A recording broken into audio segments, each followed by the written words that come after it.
Shalom, selamat pagi semuanya. Bersyukur, berterima kasih pada Tuhan.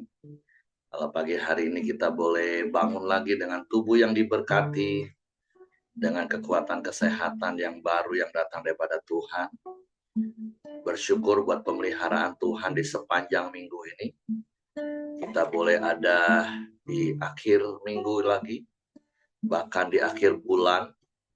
Dan kita bersyukur buat pemeliharaan Tuhan yang sempurna, yang terus Tuhan nyatakan dalam hari-hari hidup kita. Bapa, kami bersyukur, kami berterima kasih kepadamu pagi hari ini.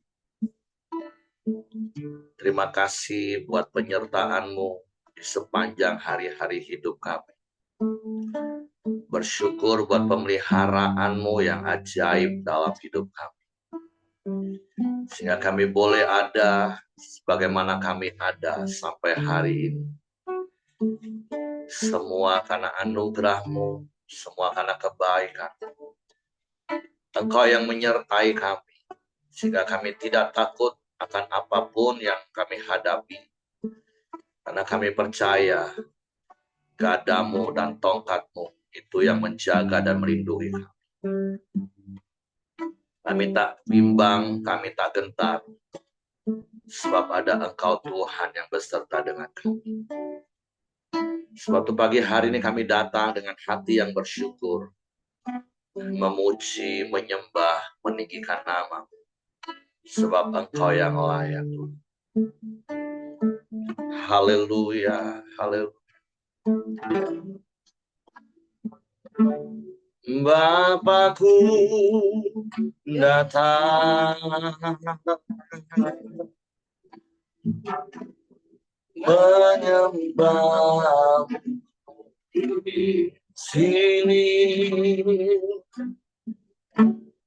ku percayakan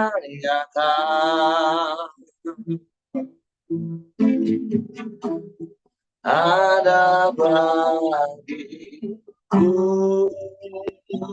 Bapa, kami datang pada Bapakku datang menyembahmu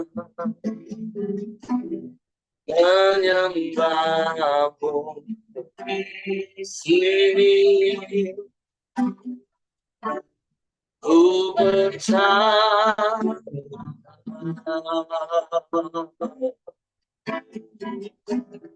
ada bagiku.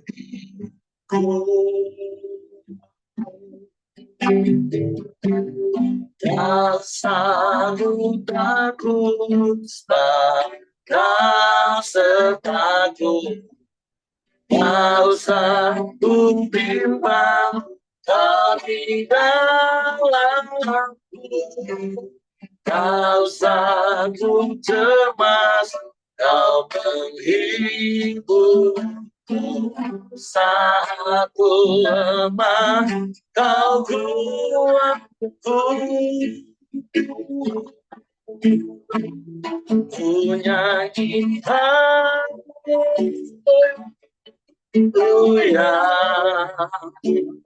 ku nyanyikan haleluya. Sungguh kau hebat, ajaib perkasa, perbuatan di dalam hidup kami.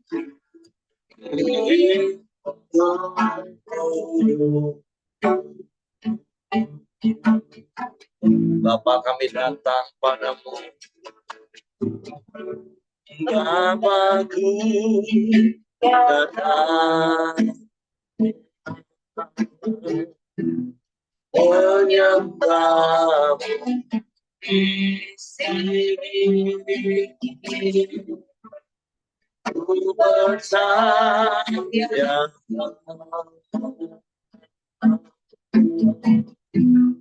ada bagiku.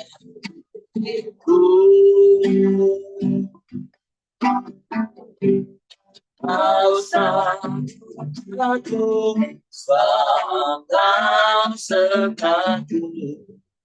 Kau satu bintang dari dalamku.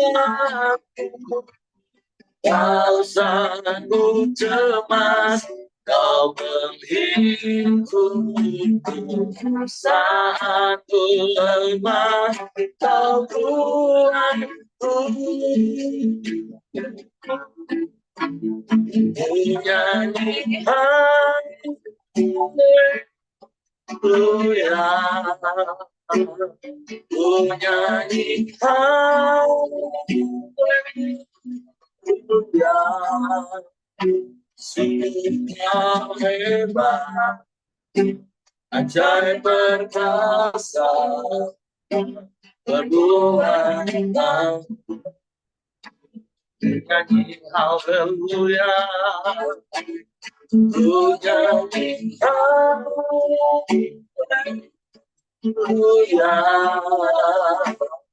ku nyanyi haleluya. Sungguh kau hebat, ajaib perkasa, berbuat dan sekali mengatakan ku nyanyi haleluya, ku nyanyi haleluya,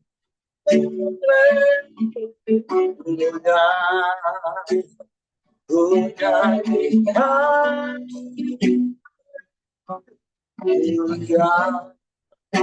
Sungguh kau hebat, ajaib perkasa, berbuat dan di dalam hidup kami, hidupku.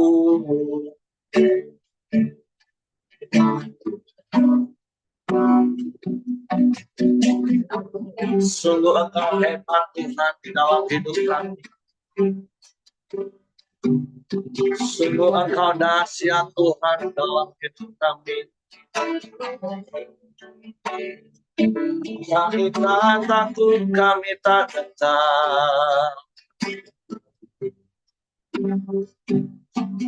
sebab ada engkau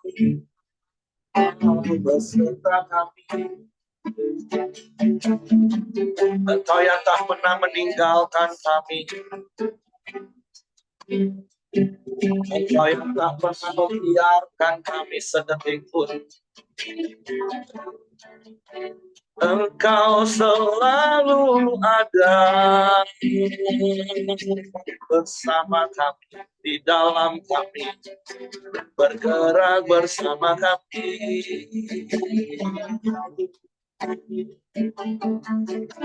Di dalam hidup kami Tuhan, kami tak pernah sendiri. Engkau selalu ada menemani kami. Terima kasih.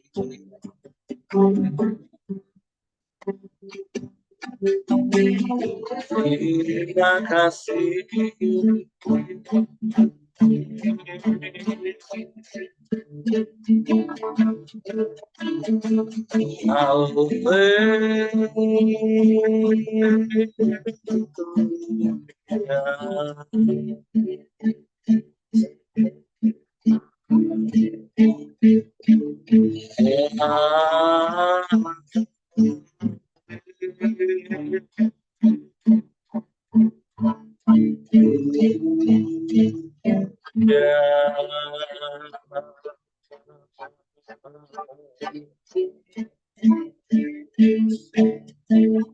Terpujilah namamu.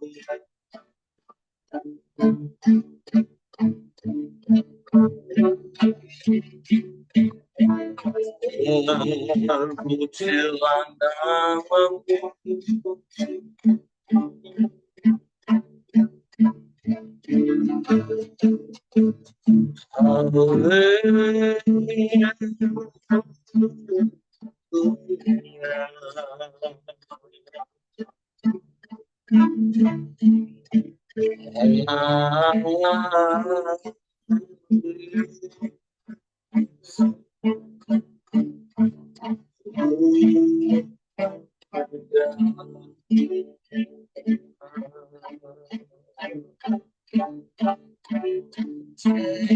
Pujilah namamu,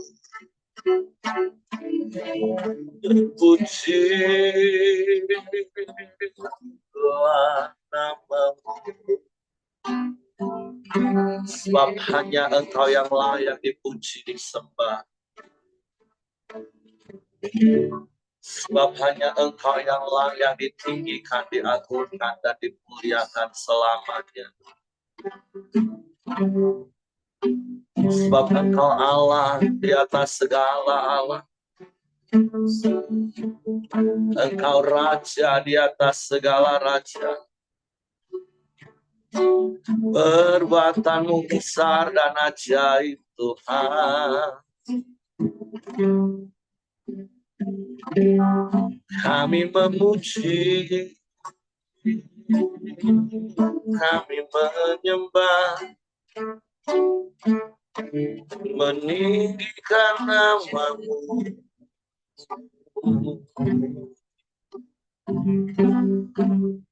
memuliakanmu.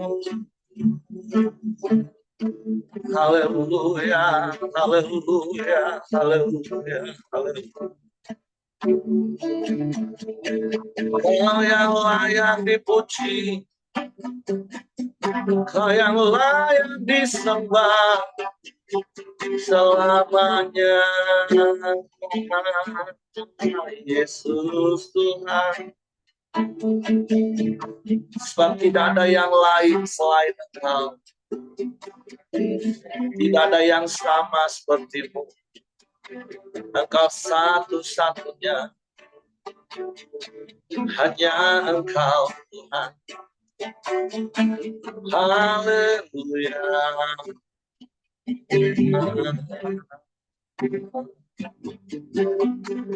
Haleluya.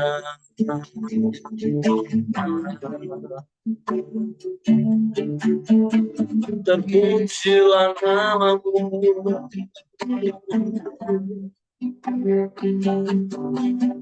terpujilah namamu.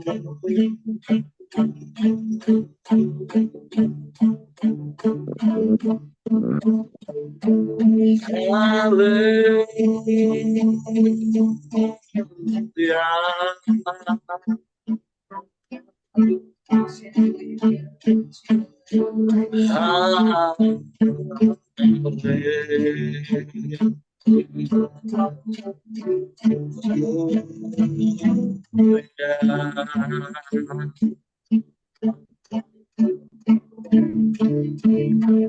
Ajaib Engkau, ajaib Engkau.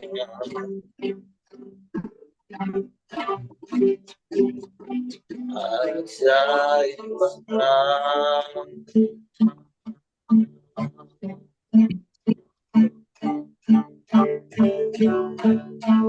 Terpujilah namamu,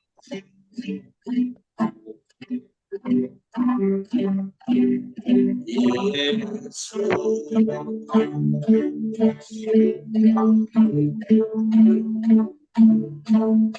Hanya kepadamu hati kami percaya.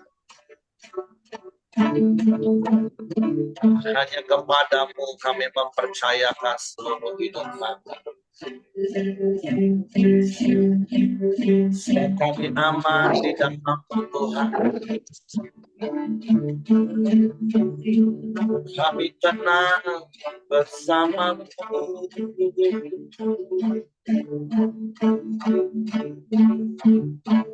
Terima kasih.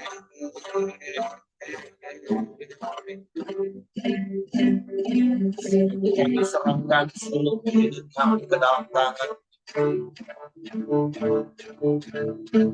Jiwa dan tubuh kami aman bersamamu. Kami bersyukur. Kami bersyukur kepadamu. Terima kasih.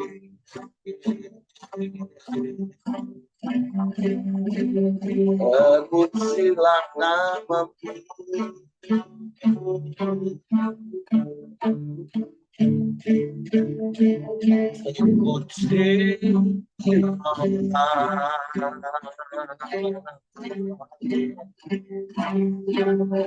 Terpujilah namamu Tuhan.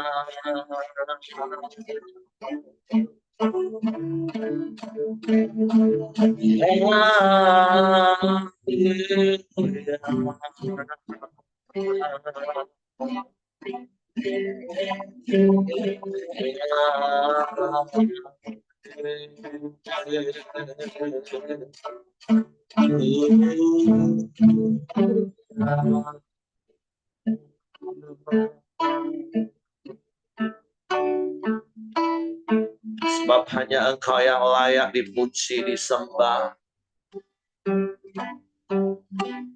Hanya kepadamu hati kami percaya, dan bukan kepada yang lain, Tuhan. Engkau yang sudah terbukti setia sampai hari ini. Engkau yang tidak pernah berubah, dulu, sekarang, bahkan sampai selama-lamanya. Engkau tetap sama, Tuhan. Baik kasih-Mu, baik kuasa-Mu, tak pernah berubah. Engkau nyatakan dalam hidup kami.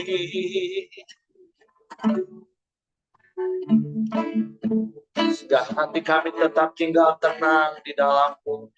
Sekalipun badai bergelora di sekeliling kami, menerpa hidup kami, kami aman di dalam-Mu, Tuhan. Kami tenang, Tuhan, sebab ada Engkau yang beserta kami. Ya, kami percaya. Kami percaya Kau selalu ada, Kau selalu bertindak menolong, dan tak pernah terlambat pertolongan-Mu, Tuhan, bagi kami. Tak pernah terlalu cepat, selalu tepat waktu. Kami bersyukur. Engkau yang menetapkan langkah-langkah kaki kami. Engkau yang memimpin, menuntun hidup kami dengan kasih setia-Mu. Terima kasih. Terima kasih. Kami bersyukur.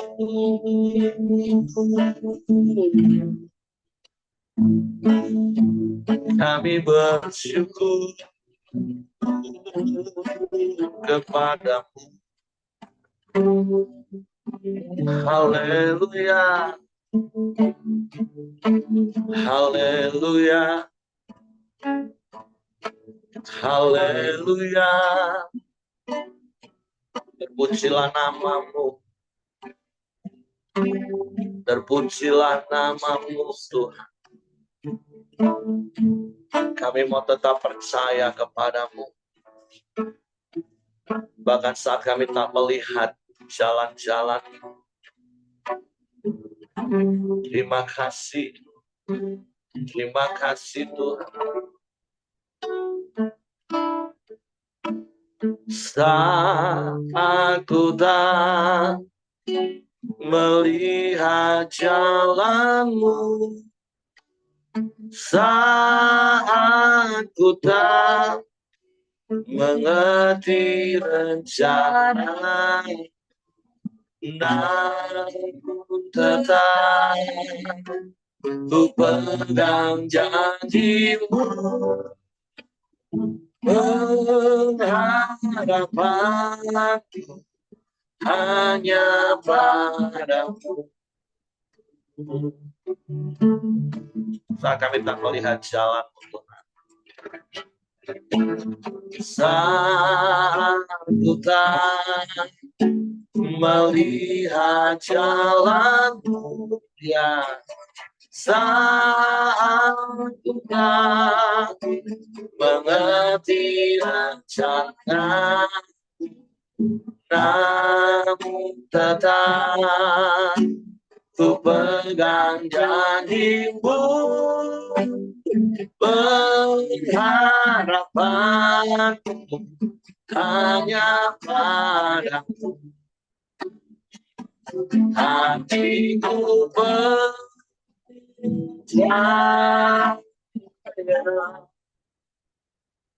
hatiku percaya,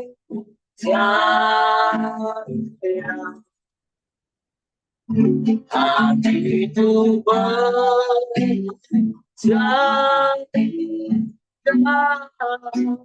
selalu ku percaya. Amin.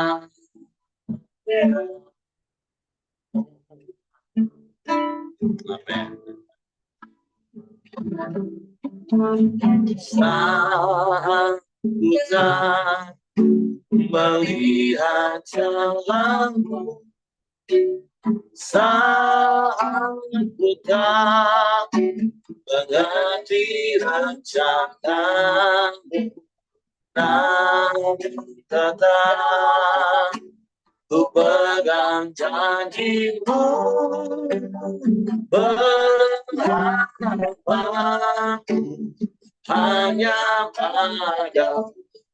Amin, amin. Hatiku percaya,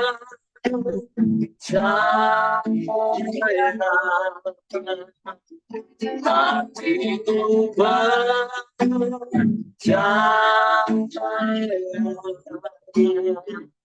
hatiku percaya, selalu ku percaya.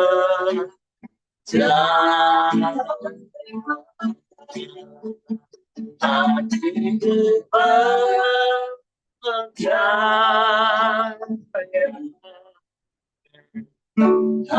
hatiku percaya,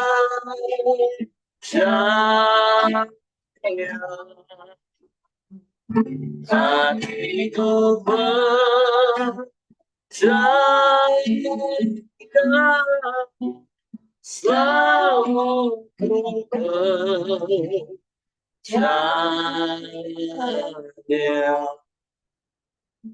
Ini ungkapan hati kami, dan biarlah kau dapati itu sungguh ada dalam kami. Kami mau tetap percaya dan selalu percaya hanya kepadamu, Allah yang sudah terbukti dan membuktikan kasih dan setia sampai hari ini. Sebab itu kami mau terus berpegang teguh pada janji-janji firman-Mu, sehingga kami terus melangkah dalam pimpinan tuntunan. Suatu pagi hari kami siapkan hati kami untuk firman. Roh Kudus, tolong kami untuk mengerti dan memahami firman-Mu, sehingga kami percaya firman-Mu dan melakukannya dan setia dalam hidup kami. Dalam nama Yesus kami sambut firman. Haleluya, haleluya. Amin. Oke, silakan Ibu Dorcas.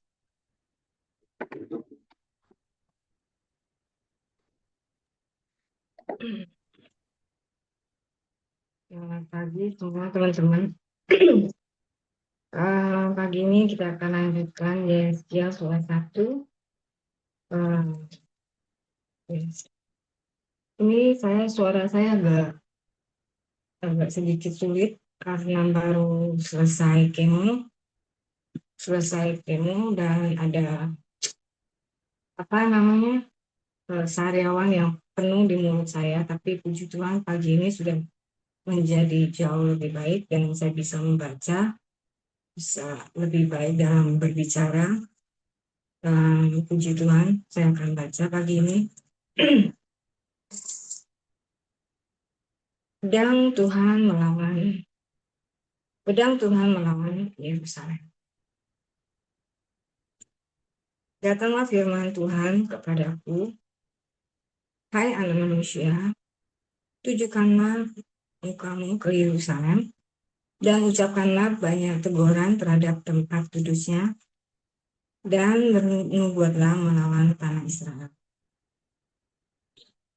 Katakanlah kepada tanah Israel, beginilah firman Tuhan, lihat, aku akan menjadi lawanmu, dan akan mencabut pedangku dari sarungnya dan melenyapkan dari tengah-tengahmu orang benar dan orang fasik.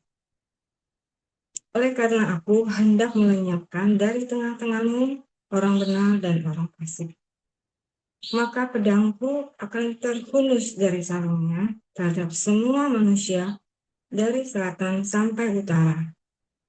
Dan semua manusia akan mengetahui bahwa aku, Tuhan, mencabut pedangku dari sarungmu, sehingga tidak akan kembali lagi ke situ. Dan engkau anak manusia, mengeranglah di hadapan mereka seperti seorang yang tulang pinggangnya patah dan yang berada dalam kesengsaraan yang pahit. Dan kalau mereka bertanya kepadamu, mengapa engkau mengeluh? Jawablah, karena suatu berita.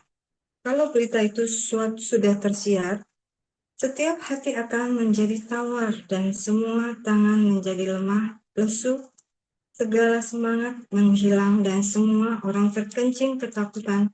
Sungguh pasti datang dan terjadi. Demikianlah firman Tuhan Allah.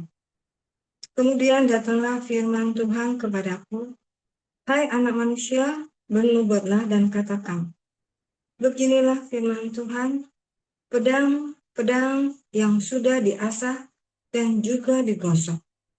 Diasah untuk menumpahkan darah dan digosok supaya mengkilap seperti petir. Apakah kita akan bersukacita?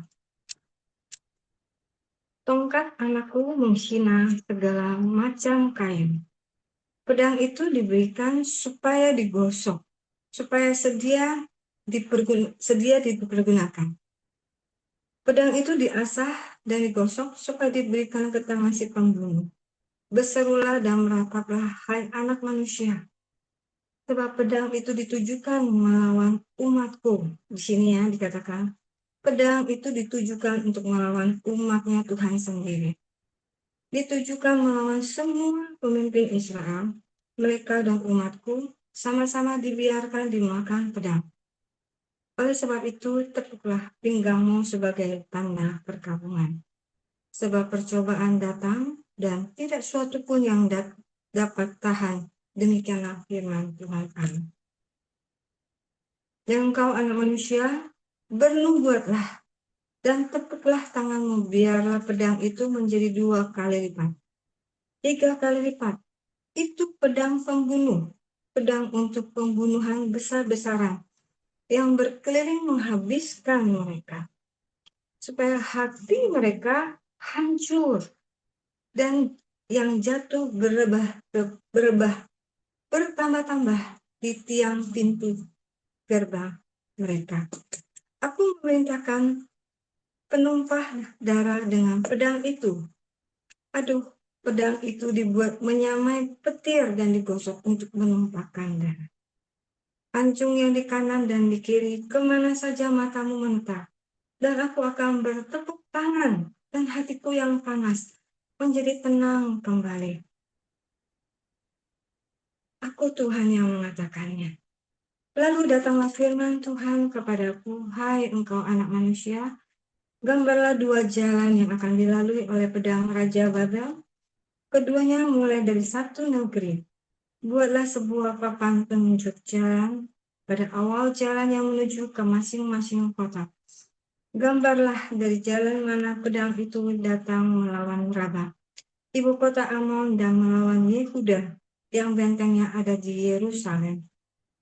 Sebab Raja Babel berdiri pada persimpangan jalan itu, pada awal kedua jalan itu, untuk melakukan tenungan. Ia mengocok panah, meminta petunjuk dari terafim dan penilik hati binatang.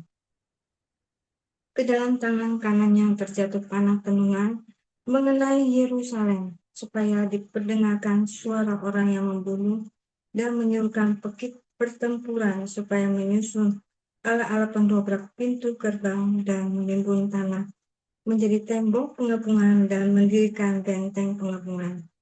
Tetapi bagi mereka itu adalah tenungan yang menipu, walaupun mereka mengangkat sumpah yang muluk-muluk, tetapi ia mengingat kesalahan mereka, sehingga mereka ditangkap.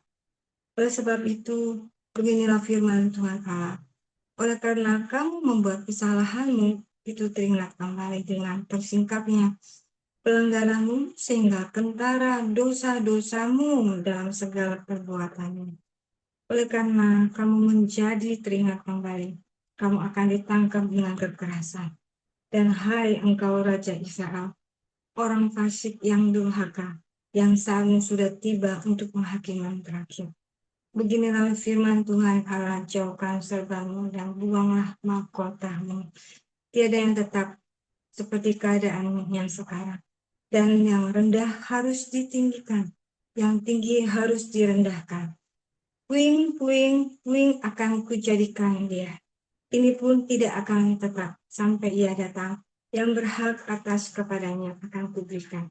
Di sini dulu aku akan sampaikan tentang pedang Tuhan sendiri yang Tuhan nubuatkan kepada Yehezkiel,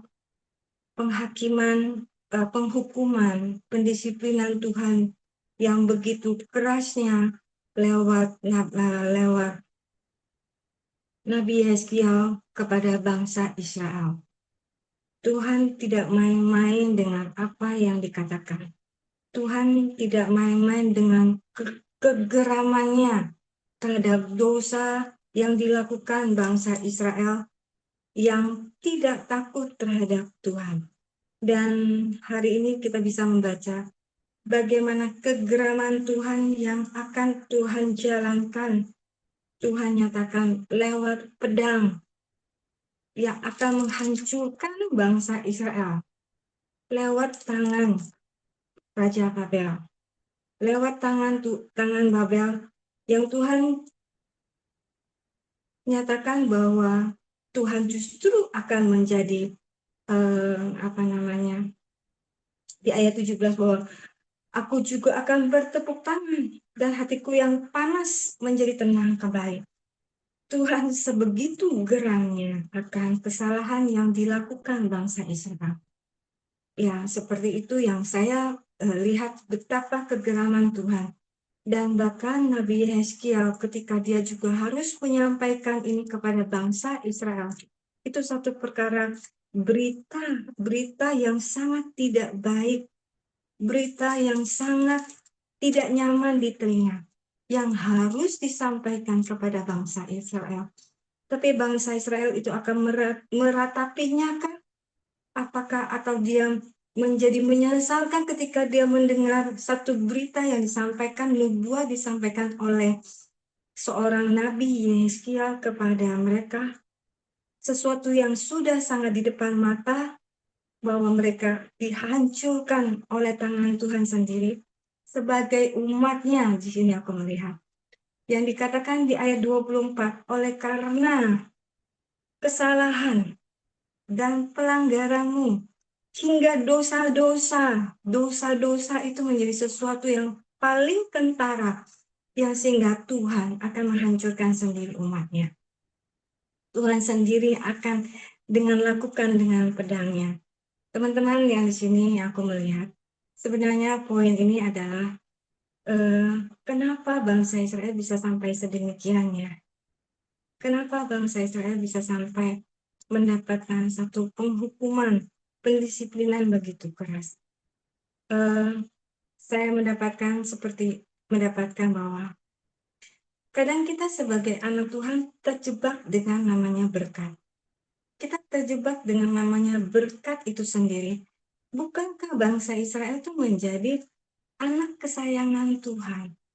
Sehingga merasa bahwa saya tidak akan dihakimi, saya tidak akan mendapatkan sebuah penghukuman, tidak akan mendapatkan pendisiplinan.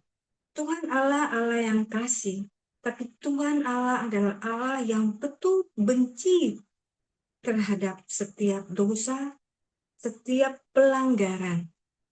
Tapi kita terlalu nyaman, terjebak, kita sebagai orang yang percaya Tuhan, terjebak dengan namanya berkat itu sendiri.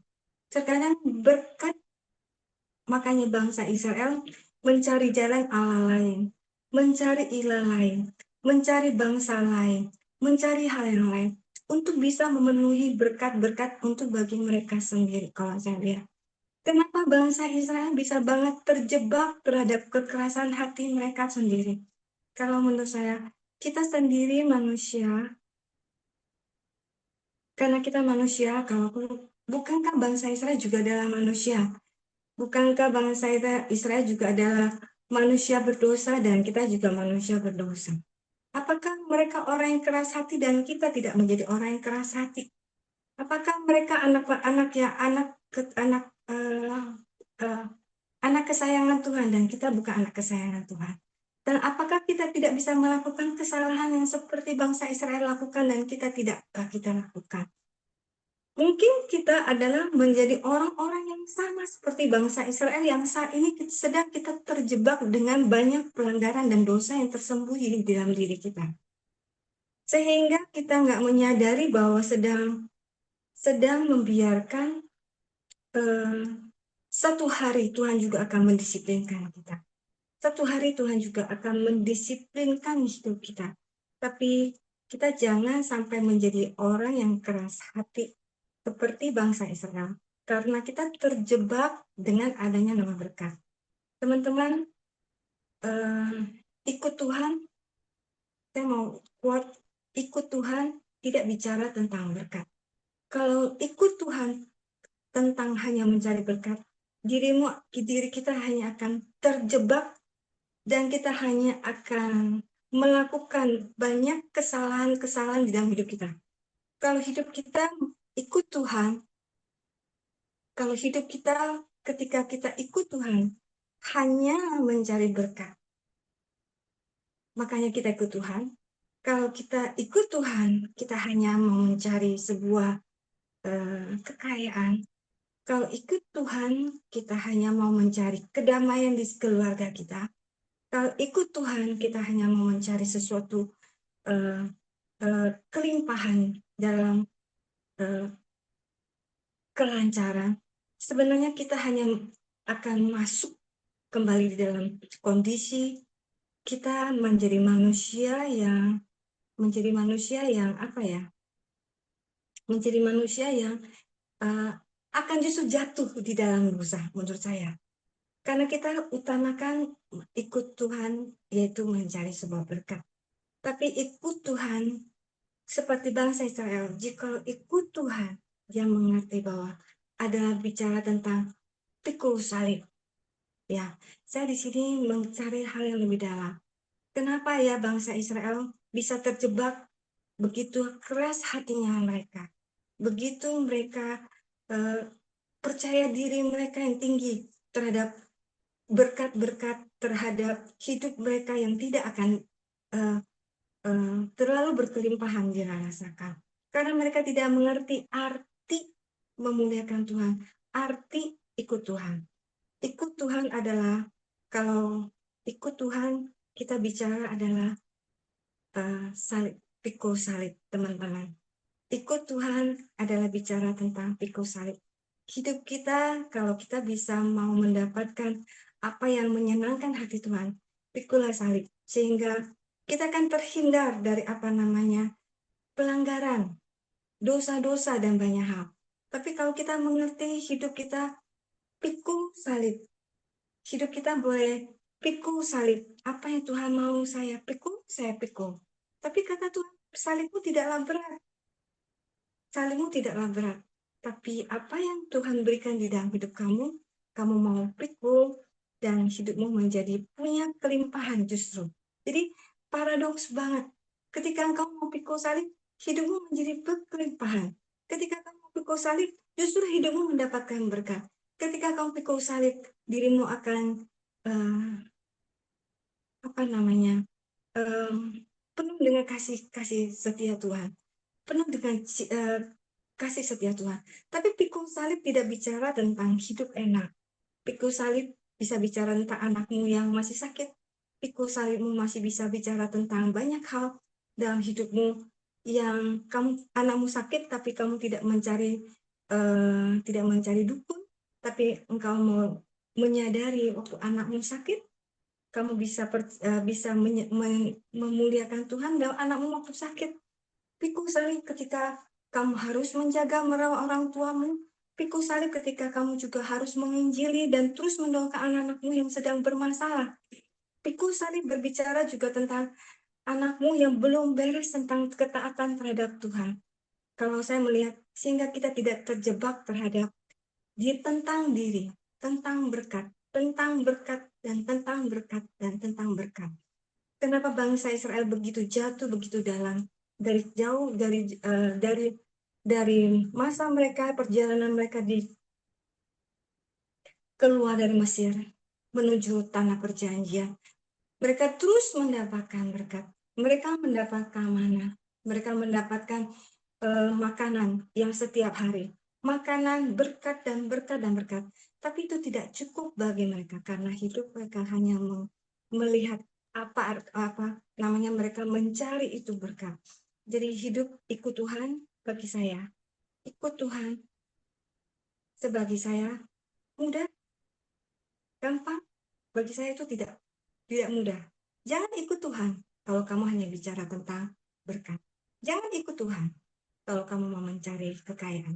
Jangan ikut Tuhan, tapi ikut Tuhan.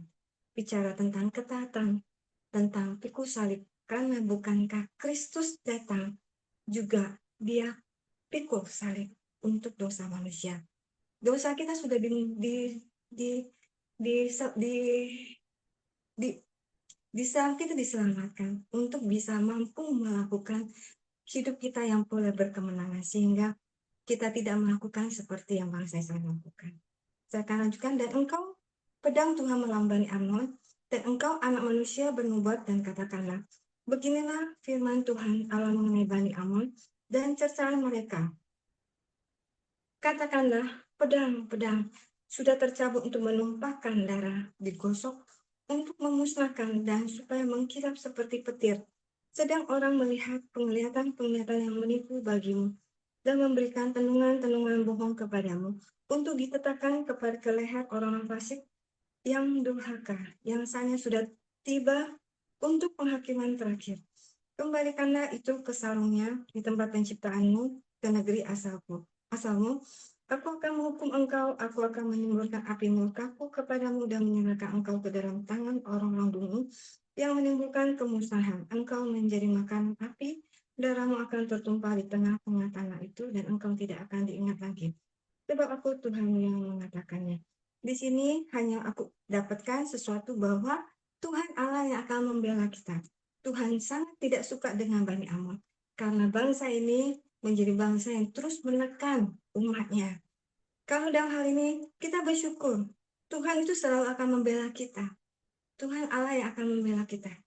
Ya, Bani Amon selalu menyerang, selalu menekan bangsa umatnya. Di situ Tuhan yang akan bekerja. Hal yang menjadi indah itu apa?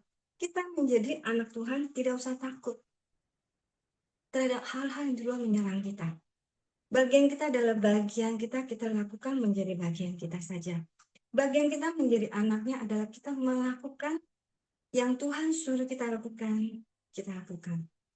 Jangan-jangan saya mau bicara, jangan-jangan seumur hidup kita selama ini, kita belum melakukan apa yang Tuhan mau. Kita hanya tampak melakukan apa yang Tuhan mau. Kita hanya tampak seperti yang kita melakukan, tapi kita sedang tidak melakukan. Sekali lagi, jangan-jangan kita ikut koram Leo. Kita tampak seperti setia dan melakukan, tapi kita sedang tidak melakukan. Tuhan melihat sebuah hati kita yang sesungguh-sungguhnya terhadap di dalam koran Leo kita. Ini contoh aja. Di dalam koran Leo, buat dirimu kah, membuat dirimu kah sungguh-sungguh menjadi dirimu engkau butuh terhadap Tuhan, sehingga engkau mengikuti Korando dengan serius? Ataukah engkau hanya tampak seperti engkau menjadi pengikut Kristus, sedangkan hatimu tidak engkau ikut Kristus? Engkau menjadi sebuah berkat di dalam sebuah Korandeo, itu tidak akan menghasilkan apa-apa di dalam hidupmu. Tetapi di dalam hidupmu akan menjadi sebuah catatan indah bagi Tuhan, menjadi pengikut Kristus, yaitu pikul salib. Engkau mau pagi-pagi bangun, engkau mau berkorandeo, bukan engkau mau menyenangkan siapapun, tapi engkau sadar, engkau setiap hari butuh Tuhan. Hidup kita adalah hidup memang supaya kita manusia, kita hidup kedagingan kita adalah gampang jatuh di dalam dosa. Kita gampang jatuh di dalam kenikmatan keadaan kita. Kita seorang manusia yang kita manusia itu gampang terjebak dengan hanya mencari berkat sendiri. Untuk itu kita membutuhkan firman, membutuhkan Korandeo, membutuhkan doa, membutuhkan penyembahan, supaya kita boleh menjadikan diri hidup kita hidup untuk Tuhan dan menyenangkan Tuhan. Dan kita mampu memikul salib kita. Hari ini seperti saya cerita tentang bahwa saya sendiri, saya lagi kondisi sakit. Saya sadar bahwa sebenarnya itu semua karena kesalahan. Kita manusia setiap hari kita boleh Korandeo, kita seharusnya kita terus koreksi hidup kita. Kita jangan terjebak di dalam kondisi kita yang sudah sekian lama ikut Tuhan sehingga engkau merasa dirimu rohani dan engkau layak. Tapi setiap hari ketika engkau Korandeo, koreksilah dirimu. Tuhan, hari ini apa yang sebenarnya aku lakukan, hal yang menyenangkan atau tidak? Sehingga hari ini, apakah aku sedang memuliakanmu? Apakah hari ini aku sedang menyalahkan keadaanku? Apakah hari ini aku lakukan yang baik di matamu? Kondisi saya sakit, saya juga mengkoreksi diri saya. Tuhan, masa laluku karena aku tidak bisa jaga diriku, aku mengkoreksi. Saya mengakui di depan Tuhan dan di depan manusia bahwa itu menjadi sebuah kesalahan. Sehingga aku harus mengalami sebuah sakit. Tapi sakit ini, kalau saya tidak menyadari dan saya menyalahkan sebuah keadaan, misalnya saya akan menyalahkan sebuah keadaan tentang, oh karena saya terlalu banyak tekanan hidup misalnya. Saya karena dulu itu terlalu banyak yang dikasih beban di dalam hidup saya misalnya. Oh karena saya seorang janda sehingga saya harus terus ditekan di dalam hidup saya tidak pernah selesai-selesai misalnya. Atau saya akan menyalahkan orang tua saya kenapa ini dan itu. Atau saya akan menyalahkan suami saya karena suami saya yang begitu jalan. Kalau saya seorang sedemikian, saya tidak pernah berhasil ikut Tuhan. Tapi sakit saya bisa menyadari saya sebagai manusia berdosa. Saya sebagai seorang pribadi yang Tuhan kasih kondisi, bukan Tuhan tidak mengasihi saya. Tapi Tuhan mau hidup saya itu diperbaharui. Arti sebuah hidup kita ada masalah. Di sini semua teman-teman di sini saya kita adalah manusia yang semua setiap hari tetap ada masalah. Masalahmu seberapa berat dan masalahku seberapa berat, Tuhan memberikan izin belum pernah selesai di dalam hidup kita. Tuhan memberikan penderitaan di dalam hidup kita pada saat ini. Bukan supaya kita menghindari, Tuhan mengizinkan supaya kita benar-benar mampu menghadapi. Sadarkan dulu, tapi pertama-tama teman-teman yang satu, kita sadar bahwa kita ini kenapa ada sebuah penderitaan, sadar dan koreksi diri. Saya mengkoreksi diri saya. Yang kedua, setelah saya koreksi diri, selalu saya minta Tuhan ampuni saya ya, kalau saya ada salah. Seperti ini, saya pengobatan saya dilanjutin yang lebih berat. Teman-teman, kondisi saya di kemoterapi 6 hari loh. Lebih mudah. Saya hampir terjebak dengan kondisi saya mau menyalahkan dokter. Saya 6 kali kondisi sangat bagus. Yang ketujuh, dokter sangat percaya diri. memberikan obatnya dikurangi. Karena belum selesai obatnya dikurangin, mungkin itu karena namanya sel cancer dan jenisnya itu berbeda, sehingga dia bertambah kembali, tahu nggak teman-teman? Kabar itu menjadi kabar yang tidak bagus, bukan? Saya ingin menyarankan. Saya bahkan awalnya saya ingin menyarankan, tapi Tuhan tidak izinkan saya lakukan itu. Tuhan tidak mau saya lakukan itu, tapi saya datang, saya katakan kepada Tuhan, dalam semua hal, Tuhan, apakah ada kesalahan yang kau dapatkan? Jadi, di dalam segala keadaan saya selalu tanya Tuhan, adakah Tuhan mendapatkan kesalahan di dalam hidup saya yang saya salah? Adakah Tuhan yang Tuhan mau ajarkan apa? Sehingga saya harus belum selesai satu proses. Teman-teman juga punya proses yang tidak sama dengan saya. Saya proses yang berbeda lewat sesuatu namanya cancer. Tapi teman-teman lewat satu cancer yang apa beda? Saya harus tadinya sudah dikurangi, sekarang harus 6 hari. 6 hari di rumah sakit dengan tetesan kemo. Yang saya tahu, semua teman-teman yang kemo 6 hari itu pasti darah, pasti muntah-muntah, pasti lemas. Saya tadinya tidak siap. Saya bilang, ini apa ya? Padahal saya sudah jaga diri, jaga makan, semua saya sudah lakukan. Tapi Tuhan izinkan itu terjadi lagi. Saya bilang, oke, Tuhan, saya siap. Kemarin kemo pertama saya bilang, apapun yang terjadi, saya akan jalani. Itu menjadi bagian salib saya, itu menjadi bagian salib saya, teman-teman. Saya jalani. Penuh syukur, itu yang saya lakukan. Tidak lain. Apa yang Tuhan saya lakukan, saya penuh syukur. Teman-teman, ketika kita mau pikul salib, Tuhan, aku rela. Di dalam 6 hari itu ternyata Tuhan memberikan tubuh saya sangat segar. Itu di luar daripada pemikiran saya. Saya hanya muntah di hari kedua. Saya Tuhan, dokter udah bilang, obatnya keras. Kamu akan jauh lebih keras. Muntah-muntah. Saya bilang, oke. Hari kedua memang terjadi. Sepanjang saya kamu teman-teman lihat, saya nggak pernah saya mabuk. Tapi kali ini saya mabuk. Hari kedua saya muntah-muntah. Tapi itu hanya setengah hari. Tuhan memperlihatkan kepada hidup saya pikul salib dengan penuh sukacita. Tuhan mau saya melayani orang-orang selama 6 hari di kamar saya. Saya kira saya akan tidur, tapi Tuhan minta saya melayani mereka. Ya, teman-teman. Jadi hidup saya selama 6 hari, saya harus lewatin kemo. Apa tujuannya? Saya tidak tahu. Apa maksudnya? Saya juga tidak tahu. Tapi itulah, kita hidup tidak terjebak di dalam kondisi tentang diri kita. Sebagai bangsa Israel yang akhirnya mendapatkan hukuman yang tidak perlu sebenarnya, begitu banyak yang harus mati. Tapi kalau hidup kita di dalam kondisi yang Tuhan izinkan, memang masalah kita tidak mencari yang lain, tapi kita mencari Tuhan. Tuhan akan mencukupkan kita. Tuhan justru akan memberikan kelimpahan.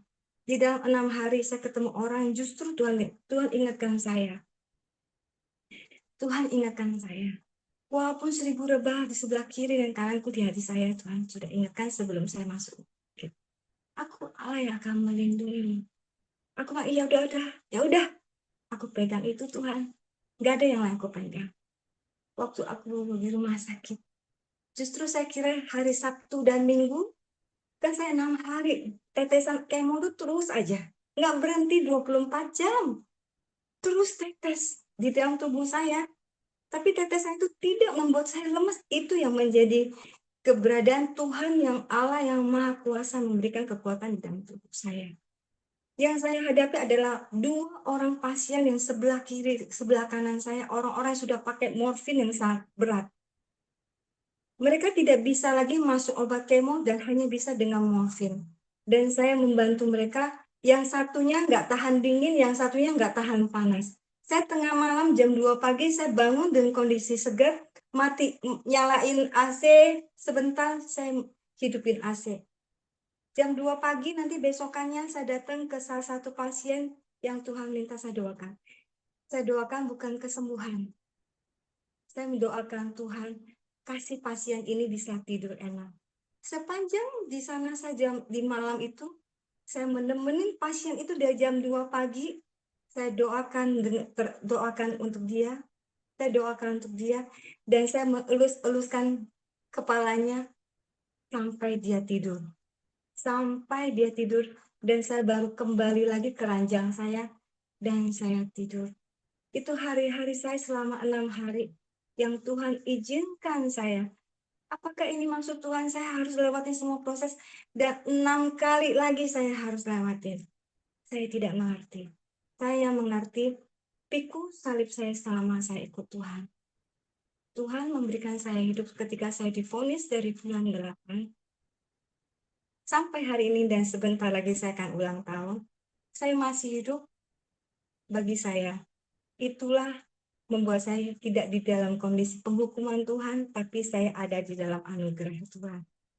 Sorry, saya hari ini saya agak panjang menceritakan padahal saya sedang sakit banget, tapi saya justru bisa bicara sangat panjang, dan saya mengharapkan menjadi satu dasar kita ikut Tuhan, yaitu pikul salib, dan kita lakukan dengan setia, dengan segala permasalahan yang begitu banyak. Tidak perlu takut dan jangan larikan diri, jangan lari ke tempat yang lain, jangan akhirnya mengecewakan Tuhan.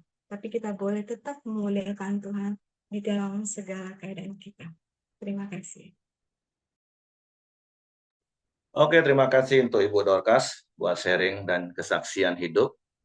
Hari ini sekali lagi sudut pandang kita terhadap apa yang Tuhan ingatkan bagi kita melalui Yeskiel, bahwa setiap kita adalah orang-orang yang harus terus belajar untuk mengingat bahwa semua yang dicatat di dalam firman Tuhan itu menjadi contoh dan peringatan bagi kita.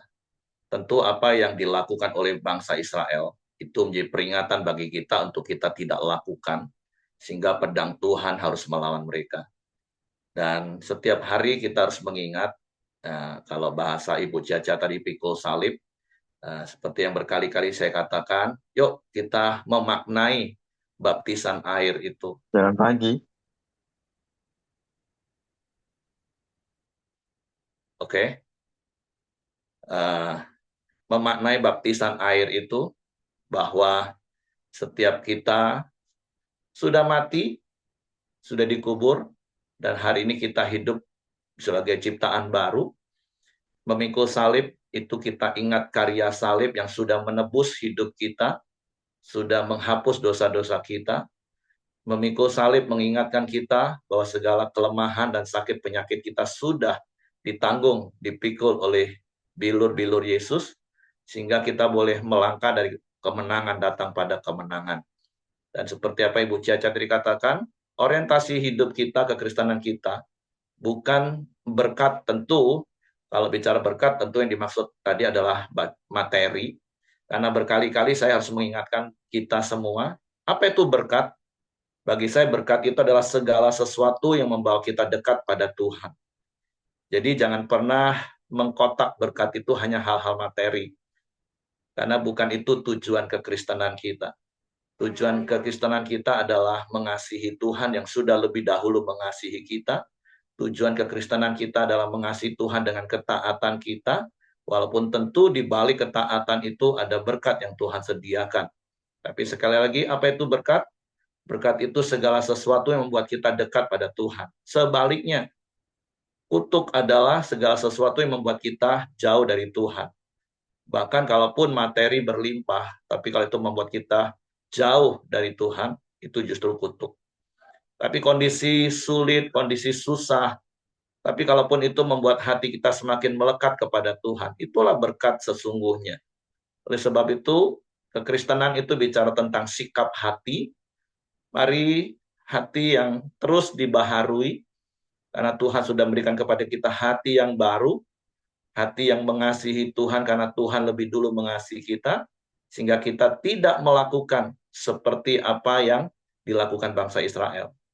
Di camp pria sering diingatkan memang kemapanan secara materi itu bisa menjadi sebuah jebakan yang membuat manusia terlena dan akhirnya justru meninggalkan Tuhan. Jadi materi itu belum tentu itu jadi berkat dalam hidup kita. Tapi mari terus jaga hati kita setiap hari dengan kita memikul salib. Ingat karya salib yang sudah menyelamatkan kita, sudah menebus hidup kita, sudah menanggung semua dosa kita, sudah menanggung semua kelemahan dan sakit penyakit kita, dan itu akan membuat kita kuat. Oke, itu saja yang saya tambahkan. Terima kasih untuk Ibu Caca. Saya kembalikan kepada Hengki. Ya, terima kasih. Mari kita masuk dalam doa kita di pagi hari ini. Bapak yang baik, terima kasih. Kami bersyukur buat kebaikan-Mu ya Tuhan. Buat berkat-Mu, buat anugerah-Mu, buat kasih-Mu atas kami ya Tuhan. Kami juga bersyukur Tuhan, Engkau menjadikan kami anak kesayangan-Mu ya Tuhan. Umat pilihan-Mu ya Bapa. Dan juga di pagi hari ini Tuhan, firman-Mu mengingatkan kami ya Tuhan, supaya kami tidak sombong, kami tidak keras hati ya Tuhan. Biarlah kami mau Tuhan, melakukan kasih kepada setiap orang ya Tuhan. Menyatakan kemuliaan-Mu melalui hidup kami ya Tuhan. Untuk kami bisa menerima setiap orang-orang yang ada di sekeliling kami ya Tuhan. Terima kasih ya Tuhan. Ampunin kami kalau kami berlaku tidak sesuai dengan kebenaran firman-Mu ya Tuhan. Biarlah kami akan terus belajar Tuhan bertumbuh di dalam Engkau ya Bapa. Terima kasih dan juga buat Ibu Dorcas yang telah menyampaikan kebenaran firman-Mu. Tuhan terus berkati. Tuhan pakai lebih lagi ya Bapa. Tuhan juga memberikan kesehatan, kekuatan yang terbaik atas hidup dan tubuh Ibu Dorcas ya Bapa. Dan kami percaya melalui kemo-kemo yang dilakukan Tuhan, biarlah tubuhnya Tuhan, kankernya Tuhan, boleh mati dan tubuhnya boleh sehat kembali ya Bapa. Biarlah kuasa kesembuhan-Mu tercurah kepada Ibu Dorcas ya Tuhan. Tuhan juga berkati anak-anaknya dimanapun mereka berada ya Tuhan. Dan juga orang tuanya Tuhan juga berkati ya Bapa.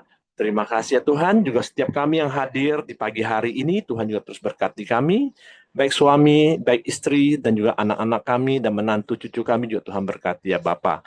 Biarlah anak-anak kami juga punya masa depan yang cerah ya Tuhan, dan penuh harapan, dan hidup takut akan Tuhan di dalam hidup mereka, yang selalu berpengharapan kepada Tuhan.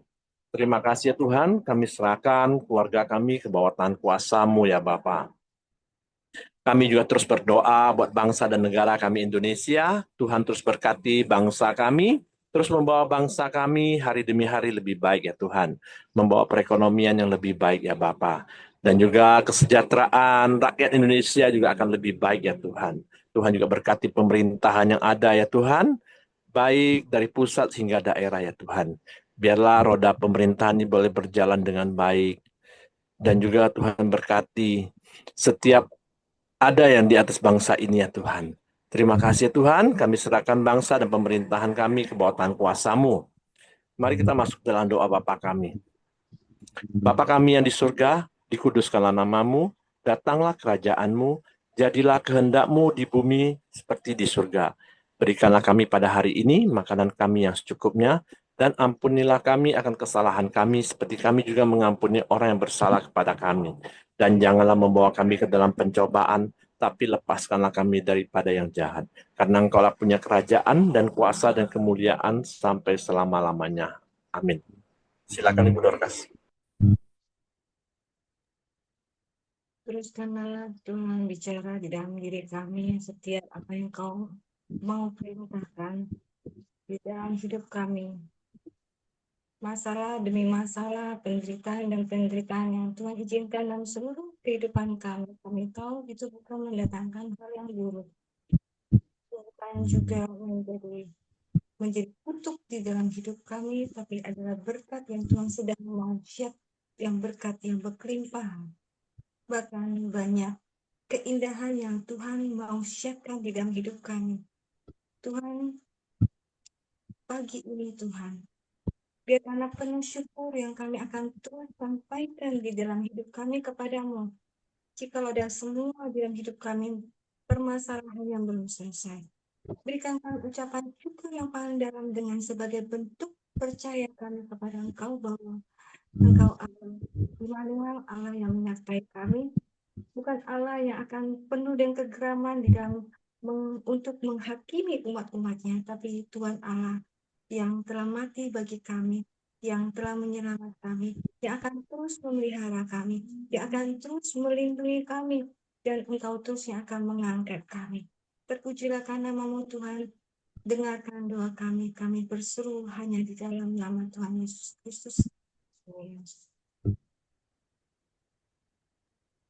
Oke, semangat pagi, selamat aktivitas, Tuhan memberkati.